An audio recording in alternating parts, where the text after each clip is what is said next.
Yeah, one more place to visit and talk about another very unique experience, another place in the company. And to join us today to talk about Aulani, a Disney resort and spa, is the incredible Joe Rohde.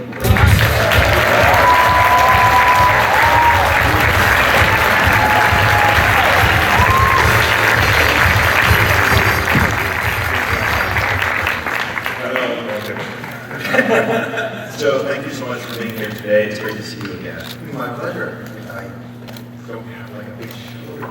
So No. just one little tiny thing. That's okay. I know, it's great. Talk to us about this unique place. Yeah, go for it. Just Talk to us. There's the core thing to understand about Aulani when we started working on it is just this little logic tree that we went through to get to all of the design. And it started from this idea of Hawaii. When you have the desire to go to this place, Hawaii, how do you distinguish this tropical destination from other tropical destinations? Before I go there, I'm trying to form an image of this place. I'm going through magazines, I'm looking at pictures. There's a palm tree, there's a beach, there's a Mai Tai, there's a palm tree, there's a beach, there's a Mai Tai. How do I know which one is Hawaii, which one is not Cabo San Lucas, southern Thailand, the Keys? How do I know? And invariably, the way they designate Hawaii is with Hawaiians. There's a person doing the hula. There's a person blowing a conch shell.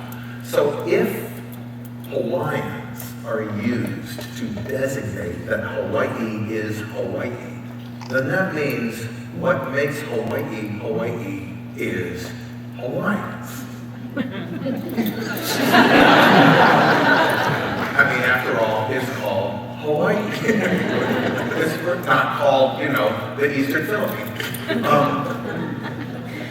So if that's true, if you're going to make a place that is going to feel like Hawaii, it's going to reward the expectation of a journey to Hawaii, then you're going to have to do that with Hawaiians. You can't do it alone. We wanted it to be authentically Hawaiian, and we aren't Hawaiian, right? So we had to collaborate with and cooperate with and involve Hawaiians, not just in the surface, but really in conceiving of it. It's a very, very Hawaiian place. I can talk more about that, but it wouldn't be a bad place to roll the video, because within the video, one of the reasons I like this is because it does have Hawaiians talking about Aulani, which is better than me. Let's take a look. Yeah, sure, sounds great.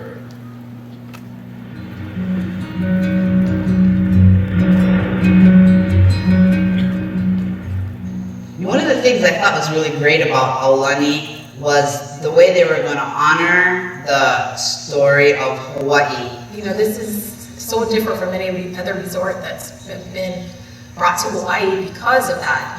They went to the Hawaiian community and they really did ask, for input to make it a better place, not just make it a superficial experience that a lot of times visitors to Hawaii do receive. So much of our culture is seen as being a museum culture, being dead, being stagnant, something that you see in a box. One of the big things that really attracted me to this project was that Disney wasn't wanting that. They didn't want to capture our culture as what you expect to see in the museum. Disney was more interested in capturing us today.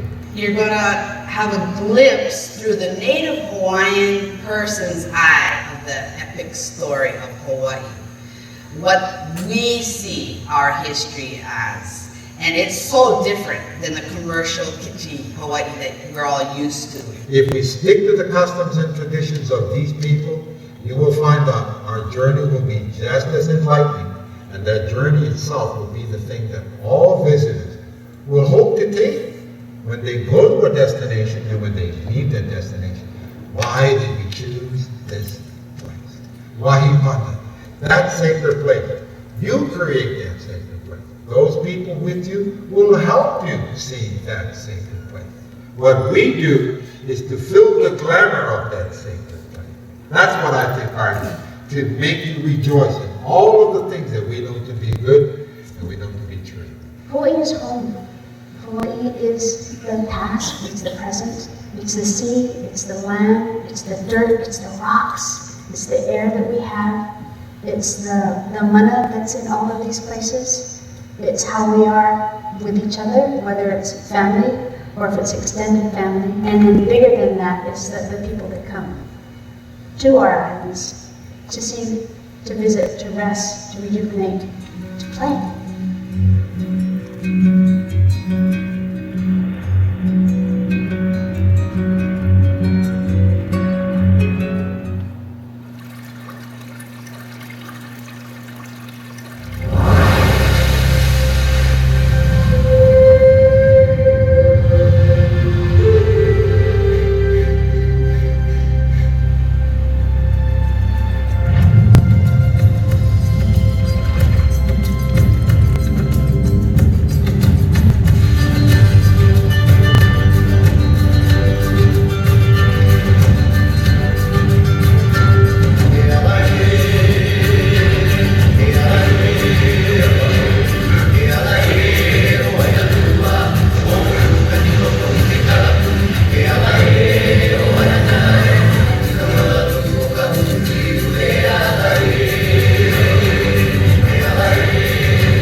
You set in motion a kind of cascade. There's a way in which people think that creativity is subjective. Somebody's opinion, somebody likes blue, somebody thinks flowers are pretty. I'm like the exact opposite of this. I think creativity is like a kind of math. And you set it up at the beginning and you turn it on and it generates this self-consistent form. So in this case, for example, the song that you hear, the song that was written by Kaylee Rachel working with Mark Mancini. Once we started making a place that was so thoroughly Hawaiian, when we went looking for music, we could not find any music that matched what we were doing. It was either kind of hula music, right? Or movie music. So we ended up having to make our own music because the only music that would work was music that we made for ourselves with Hawaiians working with Disney. The name, Aulani, and you know this story, but the name comes from, it was given to us by Hawaiians. We didn't make up the name, the marketing division did not make up the name. Imagine going to the marketing division of a gigantic international resort design company and telling them, nope, you don't get to do the naming of this resort. It's going to be done by the guy over there who lives on the other side of the island in a little two-bedroom home. And he's going to come back and tell us what this resort is named. What we're going to do is tell him why we're here and why we think we have a reason to be here and what we think we're doing. He will tell us the name. Now, the name Aulani means one who speaks on behalf of a higher power.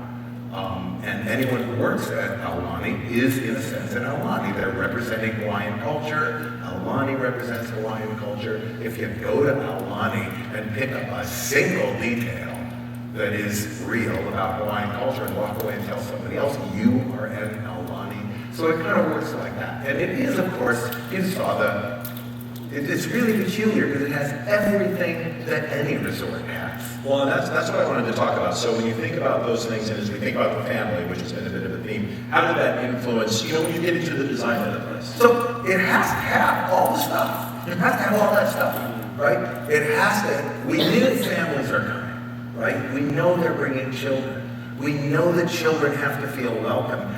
Children are not necessarily the focus of a typical resort in Hawaii, right? But we are a family, we're a family, resort, right? So we went through and we created a whole layer within this resort that was specifically directed at people who are small, who see things we don't see, under tables, in under places, all the menehune. There's how many menehune there are hidden all over this resort. That's good. So the menehune are these little mythical beings who live in the forests of Hawaii, and we carved hundreds of these wooden menehune and stone menehune, and we hid them everywhere. So much, it now has such a thing that there are kids. We hid some of them in the elevators.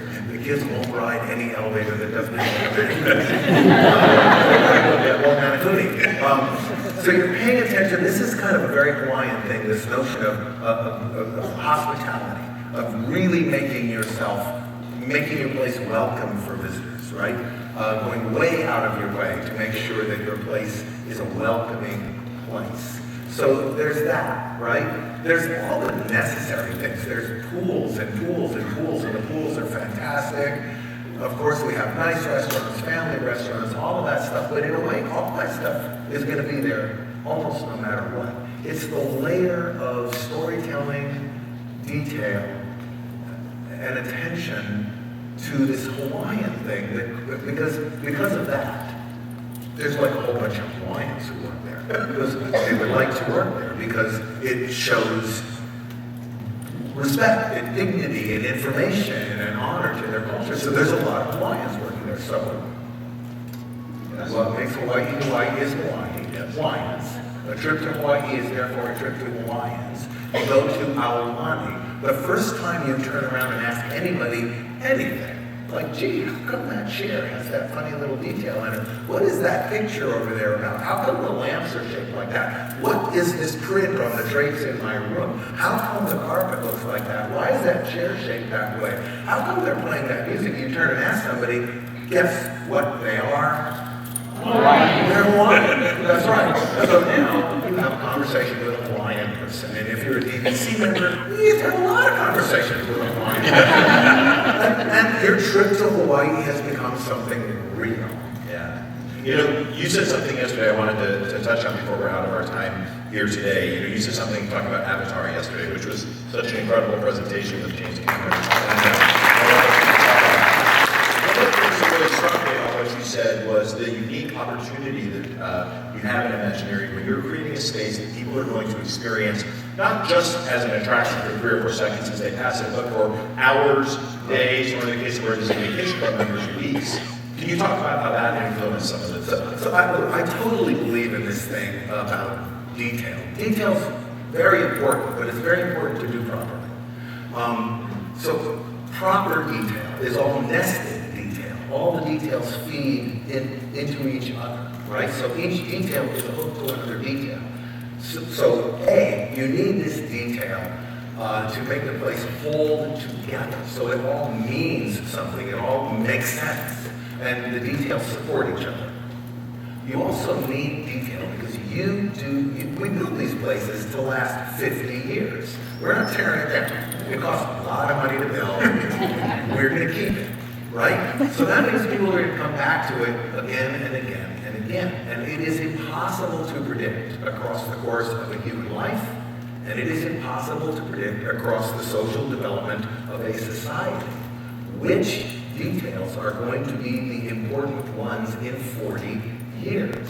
So we will lay in a bunch of details. Remember, all the details are nested into each other, but we don't know which ones are going to be important to you as you develop.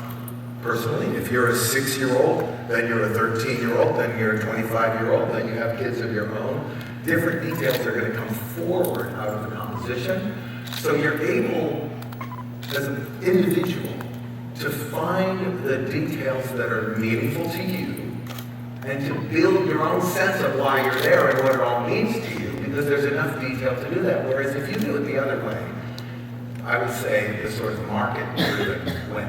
You go to the market, you ask the market, let's just say it's 2015, and I ask a bunch of Disney fans what details are important to them, I will get a list, right? And I put that in. What I've done is I've instilled in a building that is supposed to stand for 50 years, the details important to a limited group of people in 2015. That's probably not smart. So you need much more than that. You need fantastic levels of detail, but they must be integrated or they become distracted, so that people can invest and reinvest and rediscover and reinvest and reinvest and re-identify each time they come back to the space. And it's not necessarily that they didn't notice a detail. It's that the last time they were there, that detail didn't resonate to them, and now it does. And now it means something different, because they themselves are different. They're growing, they're changing, they're evolving, and they're a different person when they come back. So you have to be ready for them as the person they are when they get there, not just a statistical person. You know, an actual person who has a life and is changing and growing. So that's what we're building this for, is for live people to have lives, and lives that have meaning, and lives that are rewarded. That's why we do this. That's always one of the most magical moments. I think all of us can probably even comment on that. You know, is whether we're opening a park or the first time on a tour taking a guest, the first time the kids go in one of the spaces. We build these for people. We create these experiences for people. And that moment, I don't know if anybody has any stories about that moment, and maybe just as a way to wrap us up today, of the first time of someone seeing people experience it. Good final question, David. That was great. I'll go ahead and go. Yeah. Avengers Academy on the Disney Magic. I think one of the most amazing things that I saw was we built the space. It's just background, right? And like you said, it's supposed to last, can last 15 years, can last 50 years. And well, this space is a Shield headquarters. And really, when you build a kid's space, it's about letting the kids use their imagination. It's not about building a lot of interactives and different things like that, but it's about, building a great background for kids to create their own stories. And it was amazing, because I went into this space and just watching kids play, and there was a bunch of kids dressed up. There was an Iron Man, there was a Hulk, there was a Thor, and a little girl dressed as Black Widow, and they were creating their own story. They were in there and they were playing, and they're like, oh no, they gotta catch Loki, and they run out of the Avengers Academy, they run to Andy's room, disappear for a while, and they come back to headquarters and regroup. And it was just such an amazing thing to watch that, we didn't need to design all these things in there for them to do. They were able to use that space and create their own stories out of their own imagination. And that's what it's about, just bring those imaginations. Thank you for everything you just said, and I don't mean to cut us off short, but we are at the end of our time today. And I want to thank everybody for joining us. But how one more nice round of applause.